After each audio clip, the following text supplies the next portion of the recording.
तुम ऐसा क्यों कर रही हो? विशाल ने दर्द के मारे पूछा। समर्पण, तुम लोगों ने अपने आप को मुझे सौंप दिया है, इसीलिए तुम सब पूरी तरह से मेरे हो। मैं चाहूँ तो तुम्हें मार भी सकती हूँ और जिंदगी भी दे सकती हूँ। मैं तुम्हारे साथ कुछ भी कर सकती हूँ। ये जो कुर्सी पर बैठी है वो मेरी छोटी बहन है। 3 साल पहले वो गली में साइकिल चला रही थी, तभी एक रईस बाप की औलाद ने कार से उसे उड़ा दिया। उस लड़के ने उसे अस्पताल में के अलावा उसे वहां पर छोड़ दिया और वहां से भाग गया।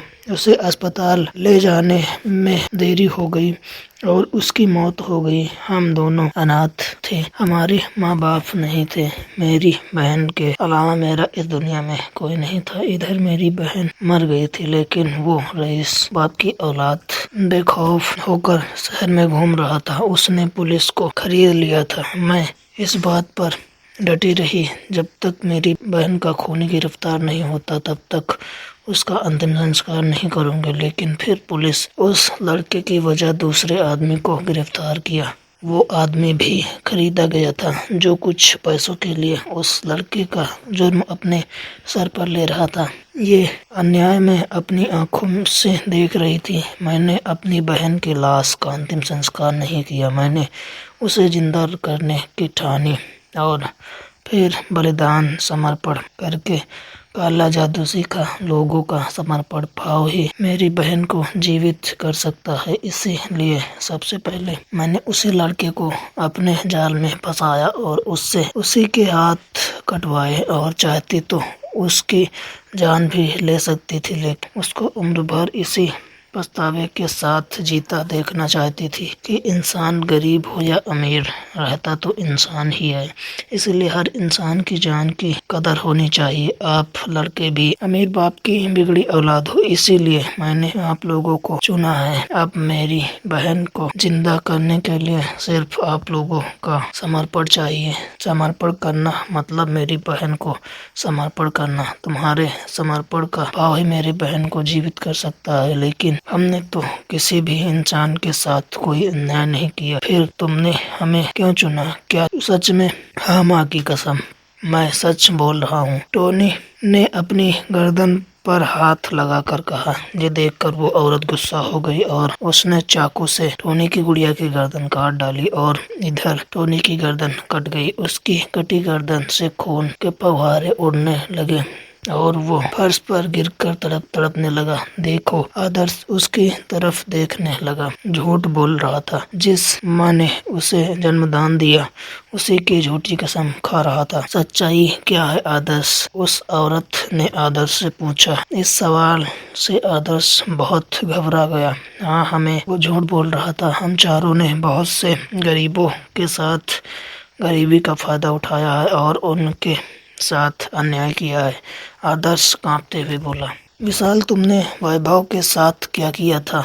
वैभव उन चारों की क्लास में पढ़ने वाला एक छात्र था जो गरीब था, जो साइकिल से कॉलेज आता था। वो पढ़ने में सबसे आगे था। इस बात की जलन इन चारों को होती थी।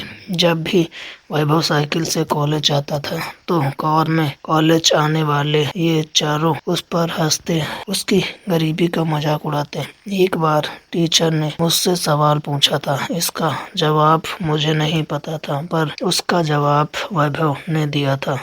इस पर टीचर ने, नालायक, सीखो कुछ वैभव से। मुझे इस बात पर गुस्सा आ रहा था कि हम अमीर होकर उस गरीब से क्यों सीखे, और इस बात पर हम चारों ने उसकी जमकर पिटाई की, क्योंकि ना वो उस सवाल का जवाब देता और ना ही टीचर हमें डांटती। उसके बाद हम उसे परेशान करते, उसकी साइकिल तोड़ते। विशाल बता ही रहा था कि तभी वो औरत बोली। इसके बाद क्या हुआ आदर्श? इसके बाद हम लोगों से तंग आकर वैभव ने अपनी जान दे दी। हम लोग बुरी तरह से फंसने वाले थे। वैभव के माँ बाप पुलिस में इंसाफ मांग रहे थे, लेकिन वैभव तो मर चुका था। हमें अपनी गलती का एहसास हो चुका था और अगर हम लोग अपना गुनाह मान लेते तो कई सालों तक जेल में सड़ते रहते। इसीलिए हमारे पापा ने सबको खरीद लिया और वैभव को इंसाफ नहीं मिला। ये सुनकर वो औरत मुस्कुराई और बोली, इसीलिए मैंने तुम चारों को चुना है। विशाल, तुम मेरी बहन के नाम पर अपना पैर काट कर समर्पण करो, फिर मैं तुम्हें जाने दूंगी। ये सुनकर विशाल के रोंगटे खड़े हो गए। वो उस औरत को ना भी नहीं कह सकता था। तो अब शुरू हो जाओ, उस औरत ने कहा। आदर्श, जाओ, जाके किचन से चाकू लेके आओ। विशाल, आदर्श के रोंगटे खड़े हो गए। आदर्श बोलने ही वाला था, लेकिन ना कहते ही चुप हो गया, क्योंकि उसने देखा था नहीं का मतलब मौत है। और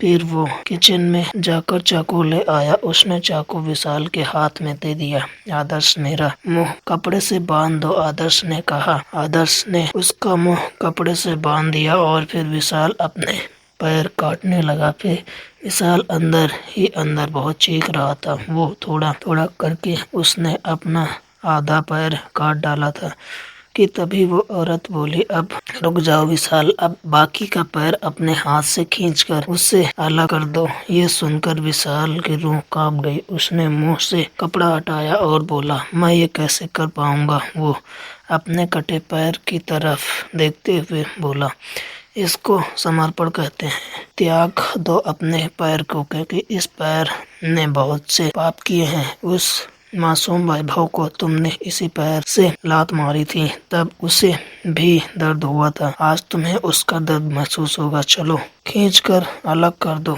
उस औरत ने तेजी से बोला, मुझे अपने किए कराए पर बहुत पछतावा है, प्लीज मुझे छोड़ दो। ये सब करने से अब क्या होगा, वैभव तो मर चुका है और तुम्हारा पैर जाएगा। वो औरत गुस्से में बोली, अब जल्दी से अपना बच्चा पैर खींचकर तोड़ दो, वरना मैं तुम्हारा गला काट दूंगी। और वो औरत गुस्से में बोली। विशाल ने अपने मुंह पर फिर से कपड़ा बांधा और वो अपने हाथ से कटा पैर खींचने लगा।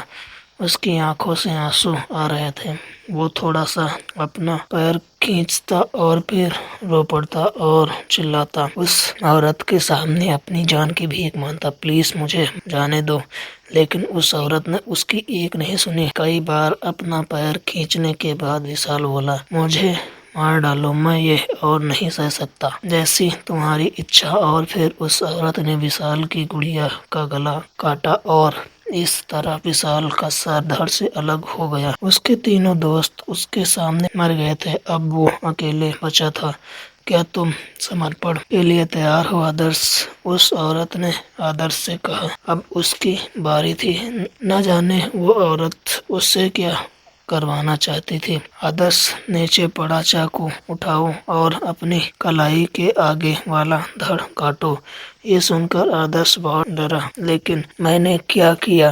क्या तुम्हें सुशीला याद है? उस औरत ने पूछा और आदर्श की आंखें सफेद हो गए। क्या किया था उसके साथ? हमारे काम वाले की बड़ी बेटी थी। कभी कभार सुशीला घर पर काम करने आती थी। उस दिन मैं घर पर अकेला था, तब वो जानबूझकर मेरे कमरे में आई और मुझे रिझाने लगी। तब मैंने उसे छुआ और फिर वो मना करने लगी, इसीलिए मैंने जबरदस्ती की। उसने ये बात घर पर बता दी, लेकिन गलती मेरी अकेले की नहीं थी और मेरे पापा ने पैसे भी दे दिए था। आदर्श आगे बोलने ही वाला था कि उस औरत ने उसे रोकते हुए कहा, कुछ चीजें जाती हैं तो कभी वापस नहीं आती, जैसी कि इस बच्ची की इज्जत।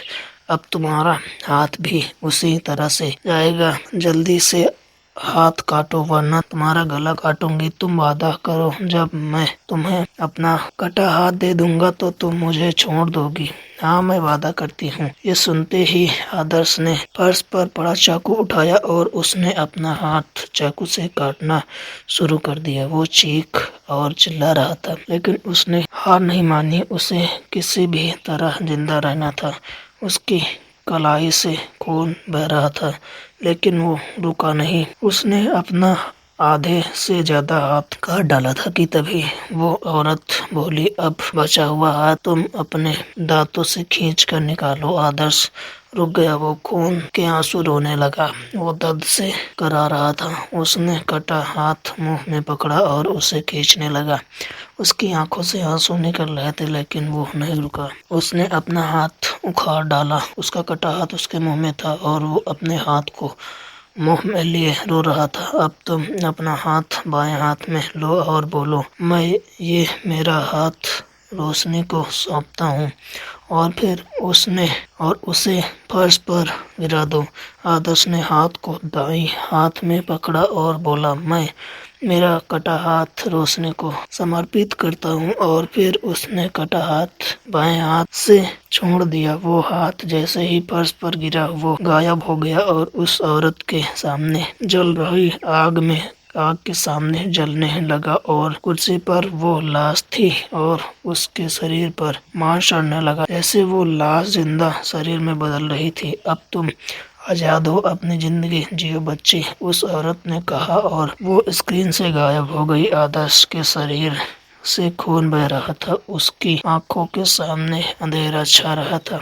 वह कमरे से बाहर पहुंचा। उसने वॉचमैन को आवाज लगाई और वो जमीन पर गिर गया। जब उसकी आंखें खुली तो वो अस्पताल में था। उसका हाथ कटा था। उसके होश में आते ही नर्स ने पुलिस को बुलाया। उसके मम्मी पापा भी वहां पर बाहर इंतजार कर रहे थे। वो सब जानना चाह रहे थे कि उसके कमरे में आखिर क्या हुआ था, क्यों उसके कमरे में तीनों की लाशें पड़ी थी। वो जानना चाह रहा था कि उसका ये हाल किसने किया, क्योंकि सीसीटीवी में घर के अंदर कोई आदमी नहीं दिखाई दिया था। आदर्श आज तक अपने किए कराए को भुगत रहा है और वो औरत अभी भी गरीब के ऊपर जुल्म करने वाले लोगों को ढूंढकर उन्हें सजा दे रही है और अपनी बहन को जिंदा करने की कोशिश कर रही है। शायद उसने कई लोगों को मार कर उसे जिंदा भी कर लिया होगा। दोस्तों, ये स्टोरी आपको अच्छी लगे तो हमारे चैनल को सब्सक्राइब करें।